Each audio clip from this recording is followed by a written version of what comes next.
Great to see you here today. I've been listening in the car and to the worship, and so the band did a great job. I want us to focus just on one verse today. What I think in many ways, if you wanted it to be, could be the verse, and really we could narrow it down to two words of what could be your main prayer for 2018. Every New Year's, I come to back to this passage. I come back to this text. I don't think that was the original design of this text by any means. And yet I do think that Psalm 90 is the perfect kind of text for a New Year's kind of perspective. As we look at leaving 2017 behind and going into 2018, if there was one prayer that you could repeatedly pray over this next year and never exhaust what God could teach you from that prayer and never grow weary of even praying that prayer, I think what we find in Psalm 90 and verse number 12 could be the most important prayer.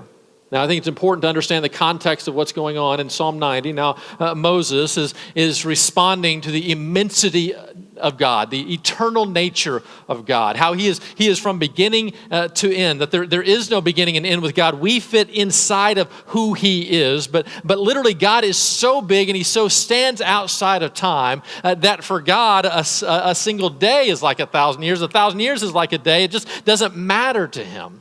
And yet in responding to that, Moses now looks at the finiteness of who he is. And he says, I think it's in verse number 11, that a man, if he's lucky, he'll live 70 to 80 years, but that's it. And in response to the finiteness, you think about Moses having walked with the people for so much, having in so many ways kind of shepherded over, pastored this group of people for so long. I can't help but think that Moses was intricately involved in God's people in the big events of life. And so when the tragedy struck in the midst of a pregnancy that didn't come to term, of a stillborn that was there, think about back in those days how many young children in all likelihood would die along the journey of what was going on. And yet all the way to the very end of life, people who had lived very good lives, and Moses now in many ways pastoring these people, how he would be there at the end of it, and in looking at the frailty of human life in comparison to the immensity and eternal nature of God. It'd be so easy to respond to that with despair. Who are we? Who are we in comparison to any of this? Jerry Seinfeld, whenever he had the Seinfeld show in the midst of all of its success, there were days in which he found himself, he said, kind of over-evaluating who he was, feeling too much pressure, feeling like he was too important. And so what he did is in the writers' rooms of Seinfeld, he put pictures from the Hubble telescope to just remind himself that he is but an insignificant dot in that picture. It reminded him that he shouldn't feel too much weight or pressure. Now, some of his fellow writers found that very depressing. And they would literally almost, if they ever looked at that for too much, they would almost live in despair of that. Of who are we? We are but the dew of the grass. We're gone.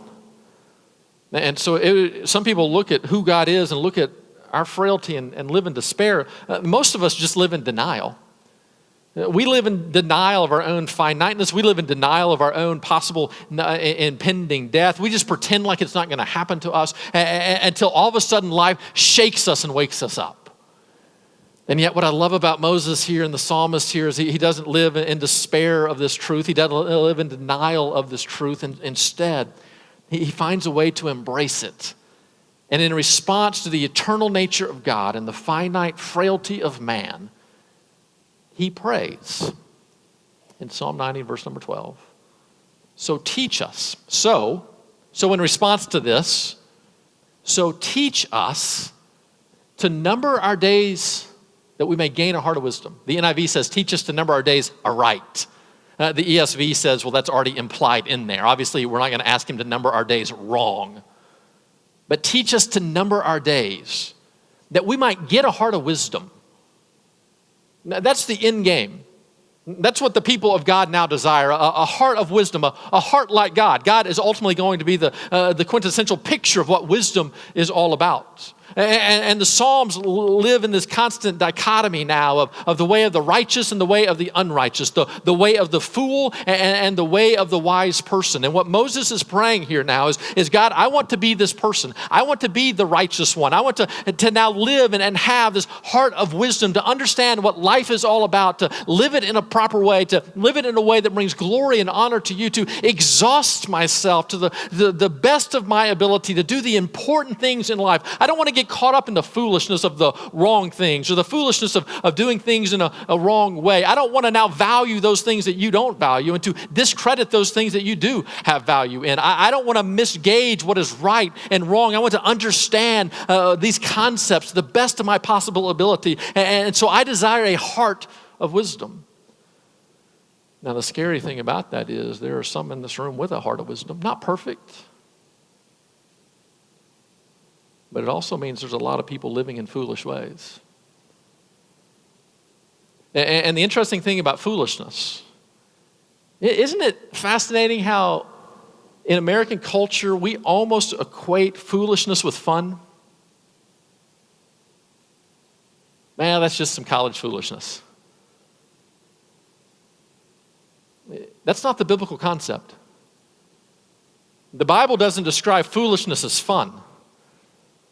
The Bible describes foolishness as deadly, as disastrous, as having tremendous amount of negative consequences. And it might be fun in the moment, but don't think of foolishness, what it feels like in the moment. Think of foolishness in the full picture of the consequences of those actual decisions. It's no longer fun. Oh, I've sat with a lot of people who in the moment were having fun, but their foolishness in the end was not fun. And there's some in this room today who are living with a heart of foolishness. And some know it. You can feel it in your own life. Maybe you're reaping the consequences of those foolish decisions, those foolish choices. Maybe there's an internal frustration. There's a rub that is there in some way. And you want things to be different. You want things to change, but you don't necessarily know how to go about it. You don't know how to make those changes that are there. But at the minimum, you at least know, you know what? I have been foolish. What's scary for me as a pastor is there's a whole slew of people in this room even now who are living foolishly and they don't know it. You see, here's the problem. We have a foolish world. And living in a foolish way in the midst of a foolish world can get you applauded, can get you encouraged. There are some who are living in a way that the Bible would say is total foolishness. The Bible would now warn them, don't do that, don't go that direction. There's going to be horrific consequences. But society is standing on the sidelines, clapping and applauding, saying, man, you're a good father. Man, you're a good husband. Man, you're a good business person. Man, this is exactly how you're supposed to live life. In the world's eyes, this is life. And the Bible is saying, no, it's not. And it's one thing as a pastor, for those who are living foolishly and know it, there's great hope. There's great hope. Humble yourself. Turn to Christ. Come into a community where you can learn the way of wisdom. You can understand who God is, see the cross, and you can make dramatic changes. But for those who are living in a foolish way and don't know it, there's nothing that can be done until God opens their eyes. You've seen it. You've seen the person in the midst of addiction. Addicted to money, to power, to wealth, to influence. In the same way that you could be addicted to alcohol or hydrocodone. And nothing's going to change them.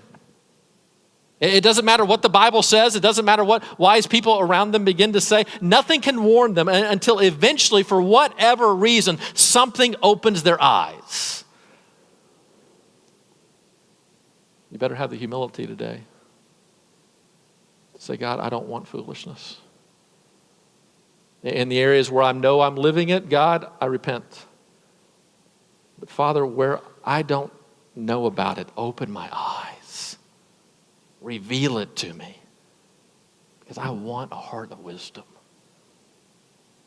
So he prays. That's what he wants. Teach us to number our days that we may gain, that we may get a heart of wisdom. But notice where the prayer begins. Teach us. That's what I think can be our prayer for 2018. Teach us. Notice the humility of it. It's now recognizing that, God, I don't know it all. And not only do I not know it all, I can't even stand in the place of the teacher. I am the student, and I understand that in this classroom of the world, in the classroom of your kingdom now, God, you are the teacher, I am the student, and so now I'm asking you to do what you do. I'm begging you now, as I've now been unseated from the throne of authority within my own life, I am now placing you there, saying, God, teach me how to live this life. I love the humility of it. I love the openness of it. Teach me. Teach us. Which means however you're going to go about it, whatever curriculum you're going to use, I'm ready to learn. My place is here as a learner, and so I'm here with pen and paper. I'm ready to learn. I am now your disciple, which means we're going to have active lessons. There are going to be times in which you're going to leave me alone in order to teach me better. There are going to be other times which you're going to come right alongside me and show me how to do what we're going to do. There are going to be times which you're going to place me in situations and circumstances I'm going to have no clue what to do. So I'm going to have to lean on you. You're going to allow me to fail at times. So in the midst of the failure, I can still learn and run back to you. God, teach me. I love the openness of it. If you pray that today, God, teach me, it means whatever comes your way in 2018, you're going to say, all right, this is at minimum will be used by God now to transform my heart. Teach us. I love the us there. Teach us. You see, I'm an American. If I were writing this verse, it'd be teach me. I don't need you people. Teach me. God, just me and you, we got this. Teach me. Nope. That's not a Christian concept. It's teach us. It means outside the community, outside of relationships with other people. I will not be able to ascertain everything that God desires for me to learn. I can't learn this all on my own. Yes, there has an individual element to it. Yes, there are some things that I have to learn. And yes, I'm fully engaged, but I cannot be fully engaged in what God is doing apart from his community. It's teach us, not teach me. Teach us. I love the humility of it, the openness of it. I love the thirsting of it. You know, on Wednesday, we're going to have a tough time. We kind of enjoyed this break. And so the kids really haven't had bedtimes. And they've been sleeping in. And it's going to take everything in my power on Wednesday, all my coaching ability, to coach them back to school. And I will leave that school exhausted. And it's going to take all of Jenny's coaching power to get me out of bed that morning so that I can then get my kids to school. Well, we've gotten in this habit of just, it's great. It's one of my favorite weeks of the year. There's no schedule, right? And so we're going to force my kids to school on Wednesday and then force them to school on Thursday and then force them to school for the next 120 days or whatever it is. And not a single day are they going to walk in there just thrilled at the opportunity to learn. They might be happy about the opportunity to see their friends, but they're not going to be fired. They're not going to wake up, jump out of bed in the morning and go, I get to learn. You ever seen those videos in maybe an African village? Maybe a group of girls somewhere in Asia, where they don't have the access to learning, where they don't have the access to books. And a missionary or a aid worker or somebody drops a box of books. Sometimes it's Bibles. And they begin to tear into them, longing for it. When Moses says, teach us to number our days that we may gain a heart of wisdom, he's not going here in an apathetic kind of, oh, it's Sunday morning. Teach us. There's a thirst. There's a longing that's there. Moses, if anybody would have this after having been through everything that he's been through with God's people, of seeing the dangers of foolish thinking, of seeing the value of wise thinking, of looking at his own mistakes that he has made in his life. He now prays this with a sincerity. I only had these limited number of years now. I want you to now establish the work of my hands. He'll pray at the end of this psalm. And so there's a hunger and a thirst now of teach us. What would it be like? What would it be like if we had that? And not that every single morning we're going to wake up with an attitude of, oh my God, here's an opportunity, let's go. But to have a general disposition that's leaning toward a desire for God to teach us in wisdom. That he's going to transform my heart today. That he's going to use the situations and the circumstances of the lives of other people to put us in positions. He's going to use his word, his loving community in prayer. The Holy Spirit is going to be at work in my life to transform me so that a year from now, I don't look like I look today. I love the hunger of this. Now notice the substance of the prayer. The end game is that we might get a heart of wisdom. The avenue in which he's going to go about that is he's going to teach us. He's going to use all of life in the midst of this community to teach us. But what is it that he's going to teach us so that we get wisdom? To number our days. In response to the eternal nature of God and the finite, limited number of years that humanity gets, he prays, teach us to number our days. Well, why? Why do we number things? We number things in part if they're of limited quantity. You don't have to number something if you have all you want. It's never going to run out. You don't have to worry about it. It's just always going to be there, right? As a pastor, I don't have to number criticisms, right? Another one's coming around the corner. I don't have to say, oh, criticism 87. No. There's unending nature of them, right? You don't have to number them. They're just going to be there. But if they're of limited quality, my guess is you know how many kids you got. Wilt Chamberlain? Maybe not. But you probably do. Because they're of limited quality. Quantity. They're of limited quality too. They're of limited quantity. And so we number things to show the limits. Teach us to number our days is a reminder to now prevent us from this concept of living in denial. Living in denial, I think I've got all I need. All I ever want. And how easy is it to get caught up in the normal aspects of living and to assume now that I'm going to just go on forever. No, we're not. We're not. And so we now need to learn to number our days. To begin to show the passing of time so that we can value our days properly. You see, if we think we have an unlimited number of days, there's no need for us to value one of them. But if you have a limited number, you got to value them all. And what the psalmist is praying here is God, wake us up from this denial that the time is passing. And we only have so many. And we don't know how many. But I can assure you of this as a pastor. There are multiple people in this room today who won't be here a year from now. You just know it. Just life. And if we live in denial of that, then we can waste our time and never really put any thought about it and live in very foolish ways. But that's not the way of the Christian.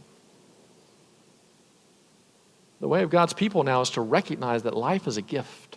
And we have the great promise of heaven that is to come that will be endless days. But until we get there, this life is a gift. And we have to milk every aspect of that gift for all that it's worth. And if you're thinking to yourself, well, you know what, I'm young and so it's not that big of a deal. One thing that I do at the end of every year, obviously we have to do taxes. And so I had to go back through my calendar and look at all the funerals I've done from the year before. You know, if I do a funeral, somebody might throw me $50 or $100, or if they really want me to lie, $1,000. And just depends on the level, right, of how the more truthful I am, the less you have to pay me. And so just spent the last week, and one day I had to go through my calendar and figure out the funerals I've done from last year. And if you would have talked to me a year ago on this day, I would have been able to say, 50-50, that person and maybe that person. But for the vast majority of those people, they didn't know. And many of them were far younger than what we think should happen. I think the youngest one I did was 17 weeks into pregnancy, maybe 18. And the oldest one I did was maybe 86, 87. But others sprinkled in between. And what's interesting to me is, we'll be here twice on Tuesday.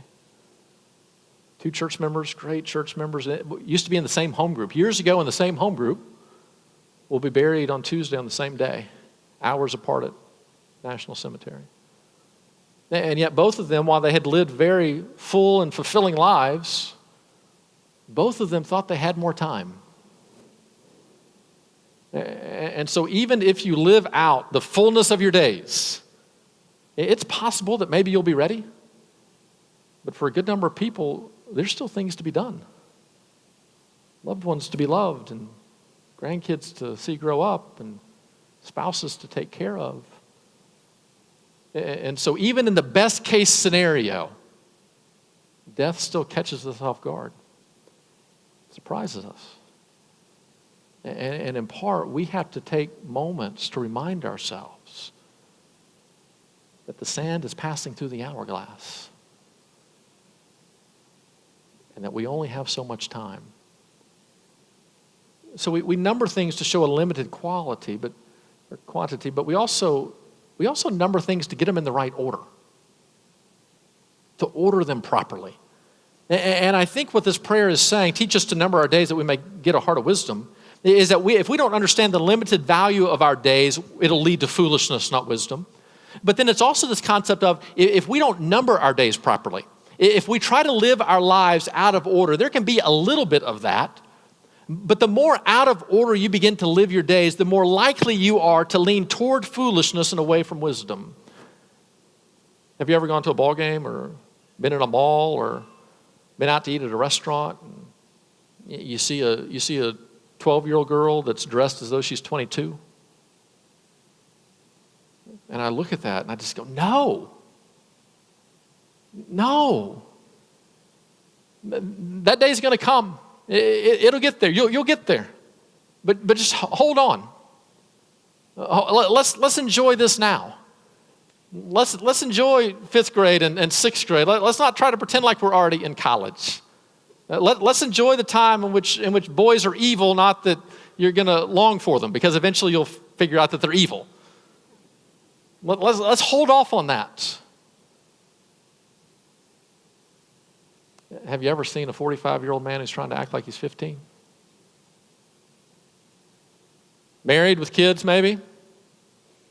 He's lived that way for too long, no longer married, has kids. And instead of being home, he's out with his boys. He's at every game, makes every tea time, comes in late. Meanwhile, the wife is at home. There's a time for some of that, not all of it. There's a time you don't have to worry about your schedule. I'll never forget one night I walk into my apartment. I'm a senior at OBU, and I walk into my apartment at 3:15 a.m. And I walk in, and within a span of 30 seconds, my 3 roommates all walked in. There's a time for that. If I do that now, if I'm coming from the hospital, that's fine. If I'm coming from the club, I might as well not even come home. She'll kill me. There's a time for that, but it's not now. Seasons change. And there's a way you're supposed to live. So I turned 40 this year, and so one thing that I did is I went on a 40 listening tour. Tell me that's not the most nerdiest thing you've ever heard of in your entire life. Other people go through midlife crisis. I went on a listening tour. And so I just met with some guys who were in their late 40s or in their 50s, 60s, 70s, up into their 80s. And I just had lunch with them and just to ask, what's it like? What do you remember about 40? What did you do right? What did you do wrong? What are the things I got to watch out for? What advice would you give to me? And I got some great advice. Some guys that just told me some wonderful things. And one of the common themes within all of that is that yeah, age is just a number, kind of. That there's not that big of a difference between 39 and 40. Like just from November 26th to November 27th, there's not going to be this grand change. But things are changing. And age is more than just a number. If age is just a number, why do my insurance rates keep on going up? Right? Age isn't just a number. I'll never forget. He might be watching online. And so, Dad, if you are, I'm sorry. But he wasn't in Greenwood this morning. So I'll never forget. I'm 10 years old, and we're pulling out of my grandmother's driveway. And it's his mom, and they had a great relationship. He loved her so much. But, you know, she was kind of negative. By the time I kind of came around, she was kind of negative. And Dad would try to encourage her with stuff, and she would just fight against it. And we're pulling out of the driveway. And I'm 10 years old, and Dad says, Kevin, if I ever become that way, shoot me. And I got what he meant. And I could never fathom my dad becoming that way, right? 10 years later, I'm now 20. I'm in my second year at OBU, and I'm sitting in a developmental psychology class. And the professor is going through brain development. And my thought always was that your brain develops until you're about 15, and then it stops, and it never starts again. But come to find out, it's constantly changing, continually changing.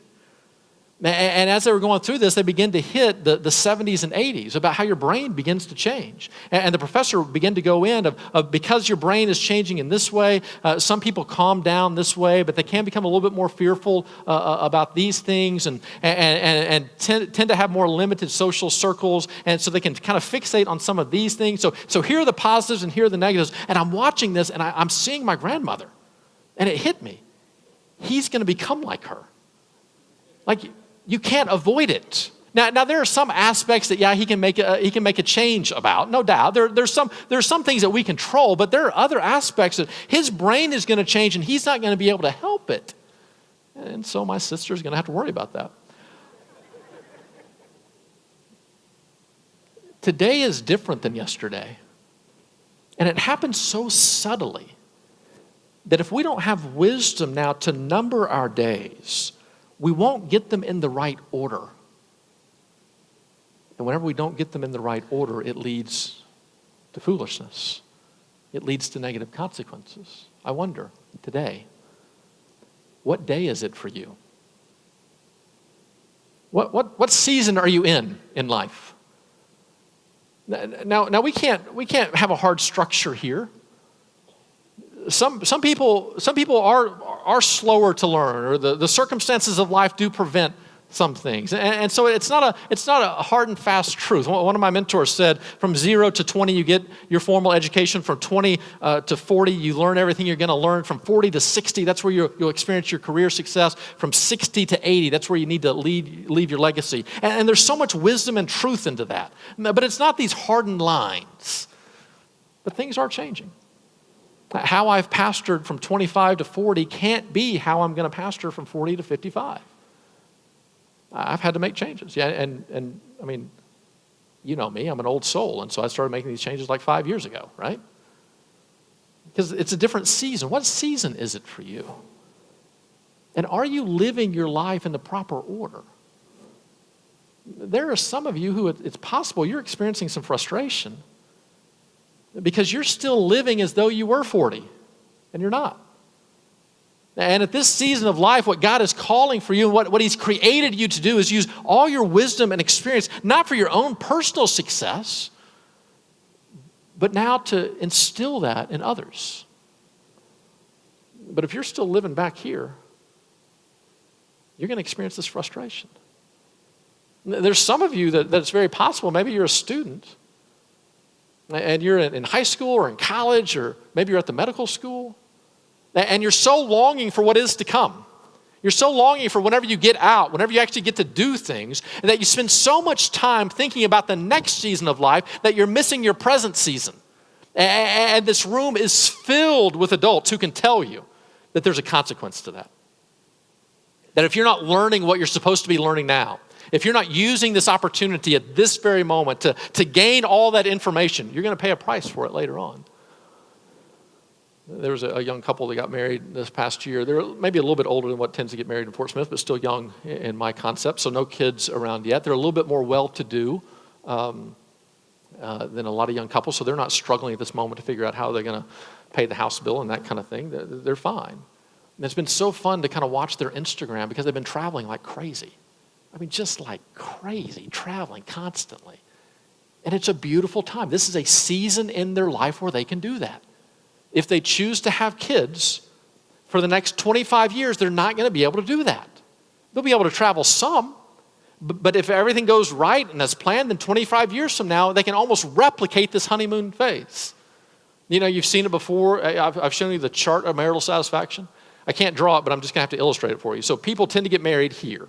So let's go kind of typical couple, what you think about. They're 25. They're extremely satisfied with one another, right? And then it dips down. And then it comes up just a little bit. And then it goes way down. And then it takes off.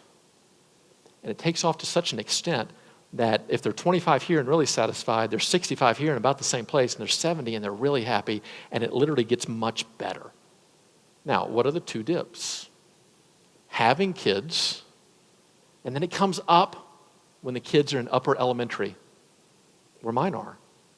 They still love us, but they can take care of themselves. They're not creating great havoc in our lives. They're great. This is a wonderful season, but we're headed this way. Right? And then what happens?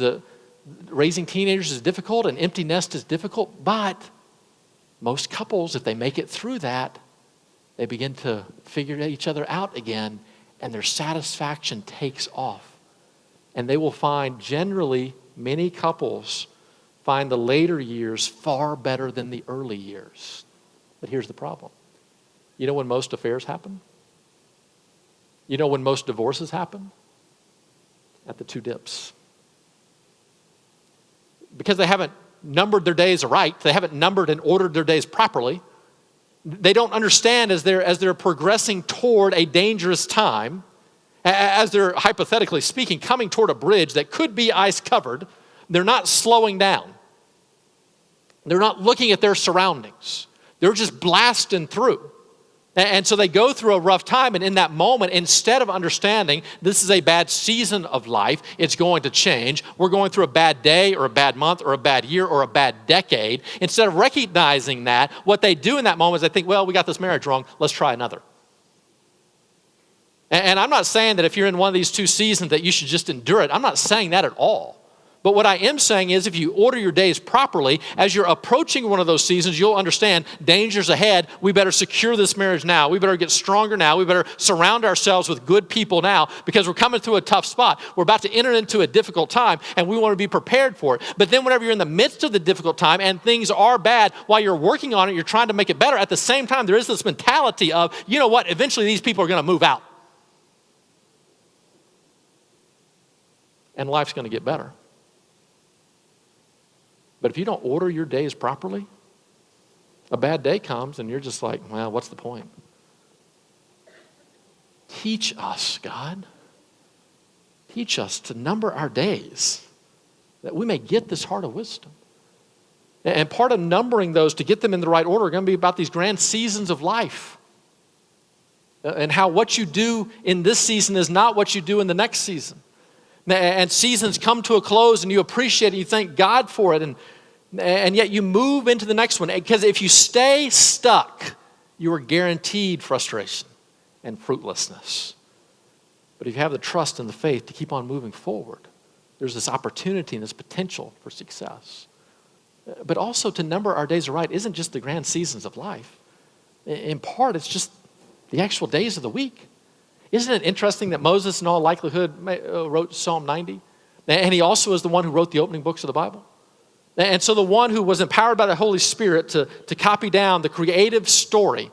Day 1, God did this. Day 2, God did this. Day 3, God did this. Day 7, God rested. Is the same one that is now praying, God, teach us to number our days.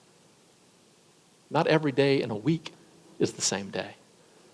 There is this creative order that God has put in place that for 6 days we are to work, and then for one we are to worship and play.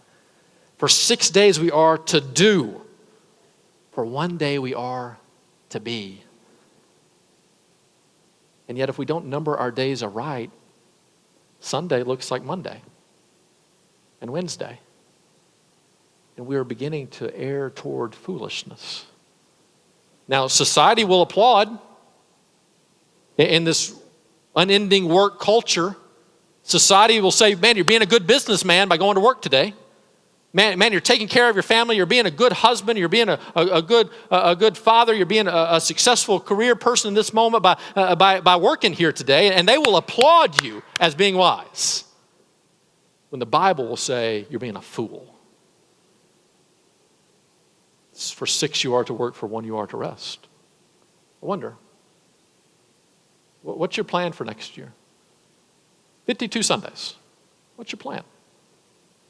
How many of those are going to be set aside to actually just be? Not geared to accomplish, but to be. To worship, just to play. How many? How are you going to order those? What about with your kids? So if you're in a season of parenting, this is very important. You're in a season of parenting. How many Sundays are your kids going to miss?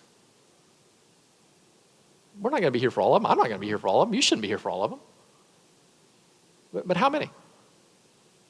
Let's say hypothetically I think there's 180 educational days in the school system, right? And I mean, I grew up the son of a teacher. You were there every day. I mean, you were there for 178 of them, right? You got sick twice. That's all you're allowed, right? 180 of them. You're there. I have a little bit more liberal view on that. I go to my kids' kind of awards assembly, and whoever gets the perfect attendance award, I'm like, that's the one making me sick. He needs to skip, right? So I have no problem you're not skipping Wednesday, but I have no problem with my kids not being there every day. I understand for some, the school says, if you're not present, you're not learning. That's not true. They're learning a lot with me. Not all good, but they're learning. How many will I let them miss? 10? Yeah. I'm fine with 10. Well, my mom hates this, I know, but I'll take them out for a week for vacation. It's cheaper. I'll teach them whatever math thing you need me to teach. I'll show them how to get a discount on a VRBO because everybody else is in school, right? I don't mind them missing 7, 10. Are they going to miss 15? No. 15 or 20, that's going to begin to hinder their educational process. 5 or 6, fine. 10, edgy. 15, no. 180 educational days. There's 52 Sundays next year. So for every Sunday, that's about 3.5 days of school. How many Sundays are your kids going to miss next year? 2? That's 7 days. Okay. 3? All right, that's 10 days. 4? 13? 14 days? 5? Would you let your kids miss 20 days of school? Or would you change your plans for that? Would you pull them out for softball for 20 days? No. Well, you will, church.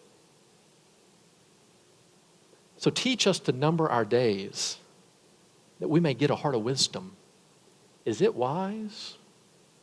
Is it wise to allow your kids to skip church when you wouldn't let them skip school if you're trying to teach them that God comes first? I'm not trying to throw a law down on you. I don't think there is a law. I think you need to make a wise choice. But you need to recognize God has placed our days in order for a reason. So what is today? What is this day? What is this next year? What season are you leaving and what season are you going into? Who do you need to help you? Who do you need to assist you? What are the new skills you're going to need to learn? What are the old habits you're going to need to leave behind? It's not teach me, it's teach us. What is this day? How is it different? How is a Sunday different from a Monday? And how are you going to live this day? I can't answer any of that for you. It's something now in wisdom you're going to have to humbly pray to God, teach us. Us, with the assistance of others, teach us to number our days. But there is one thing I can guarantee you. This is the day to get right with God. I have no doubt about it. This is the day. Because our days are limited. And you're not promised tomorrow. And it's so easy to live in denial of that and to think, oh, I'll make it right later. I'll get right with God later, and I'll tell my kids I'm sorry later, and I'll figure this out later, and I'll do that will later, and I'll get it all ready. As your pastor, I just know that with any one of us, we could be minutes away from seeing God. You can't wait. You can't put it off. It's interesting, both the funerals that we'll do on Tuesday, great people, wonderful people, but they both thought they had more time. And they didn't push off God in any way. But had they, how disastrous it would have been.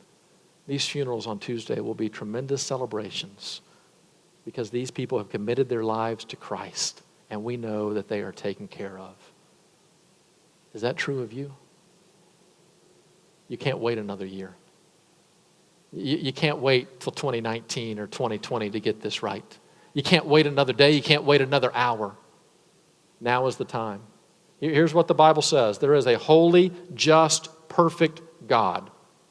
And you and I failed. We have rebelled against him, and there is nothing that we can do to now be in a right relationship with God. But God, because of his great love for us, sent his son down to this earth to redeem us. And Jesus paid a perfect sacrifice on the cross of Jesus Christ. He paid the penalty for our sin, which now opens the avenue for us to be in relationship with God. And all it demands of us now is that in faith we receive that gift. And having received it, we then live our lives in response to what God has done for us. Are you a follower of Jesus today? If you're not, the sand is going through the hourglass, and your chances to change are diminishing. Today is the day of salvation. And for those of us who have made that choice, now in response to what God has done, we beg that he would teach us so that we could number the rest of our days properly, and in so doing to get a heart of wisdom. Would you bow your heads in prayer?